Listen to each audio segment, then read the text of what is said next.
समोर पसरलेला मोठा कोरा कागद, त्या शेजारी कोरून ठेवलेली पेन्सिल, पांढरा शुभ्र खोडरबर आणि कागदावर काय चित्र काढावं याचा विचार करत तिथेच अडकून पडलेलं तिचं मन.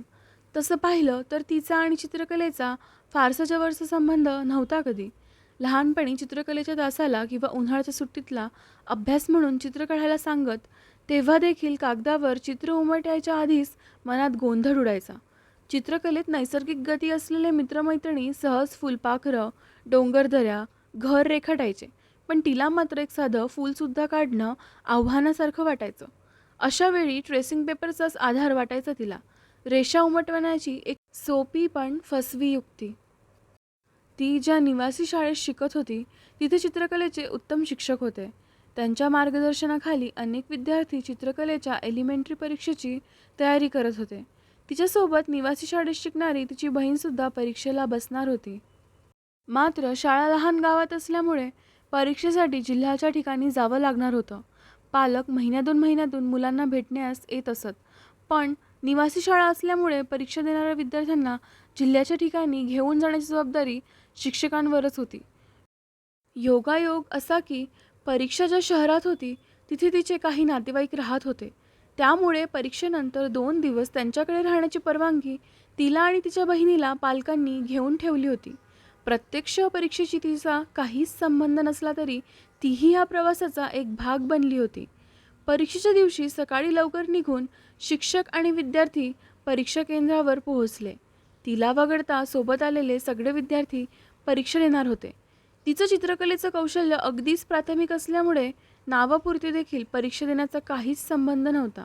सगळे विद्यार्थी परीक्षा देत असताना जिल्ह्यातील इतर काही काम उरकावीत असा शिक्षकांनी विचार केला. पण या 10-11 वर्षाच्या मुलीचं काय?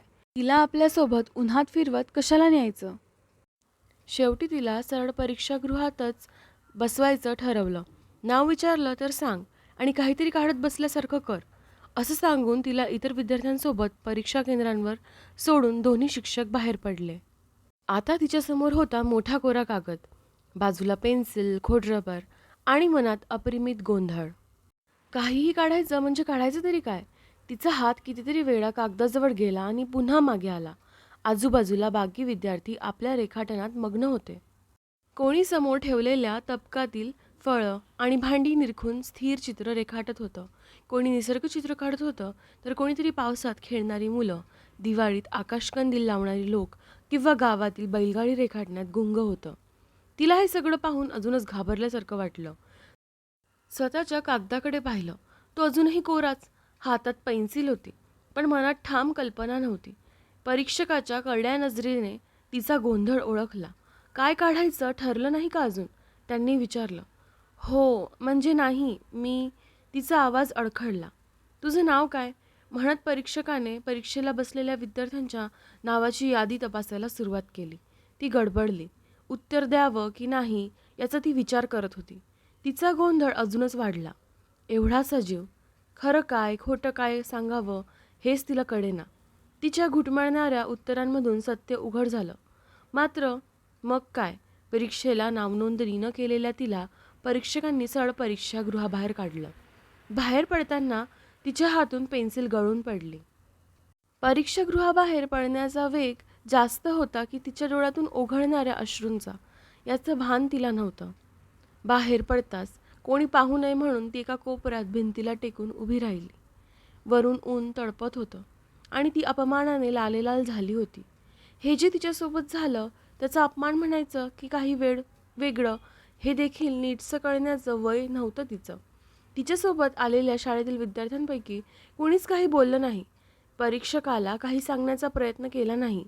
हे तिला सुन्न करत होतं. 1 ना 2 असे असंख्य प्रश्न मनात घोंगावत होते. मनात विचारांचा गोंधळ सुरू असताना तिच्या नजरेसमोर परीक्षागृहातून बाहेर पडणाऱ्या 2 ओळखीच्या सावल्या पाठमोऱ्या दिसल्या. अश्रुपूर्ण नजरेने तिकडे बघत असताना तिला जाणवलं की ती दोघे तिचे शिक्षक होते. मोठ्याने त्यांचा आवाज द्यावा असं क्षणभर वाटलं, पण त्या क्षणी तिला तेही करावंसं वाटलं नाही. ते दोघं बरेच लांब गेल्यावर मात्र तिने त्यांना जोरात हाक मारली आणि त्यांच्या दिशेने धावत सुटली. त्यांच्यातील एक चित्रकलेचे शिक्षक होते, तर दुसरी स्त्री शिक्षिका. त्या विद्यार्थ्यांमध्ये अतिशय कडक म्हणून ओळखल्या जायच्या. ती जवळ पोहोचताच त्या शिक्षिकेने तिला अलगद जवळ घेतलं. "शांत हो, पाणी पी आधी," म्हणत तिला शांत करत पाणी प्यायला दिलं. त्या जवळच्या बागेत बसल्या. त्यांनी तिचं डोकं आपल्या मांडीवर घेतलं आणि हलकेच तिच्या केसांवरून हात फिरवत राहिल्या. ती हळूहळू शांत होत गेली, पण त्या स्पर्शाने मनात दाटून आलेलं बरंच काही पाझरत राहिलं. कडक शिक्षिकेची प्रतिमा तोडून तिची शिक्षिका मायेची पाखरं घालत होती आणि तिच्या मनात एक आठवण कोरल्या गेली, जे कुठल्याच कागदावर उतरू शकली नसती, कुठल्याच चित्रकाराकडून. चित्र न काढता येण्यामुळे तिच्या मनात एक चित्र कायमचं कोरलं गेलं. न काढलेलं चित्र, कुठल्याही गोष्टीपेक्षा मौल्यवान.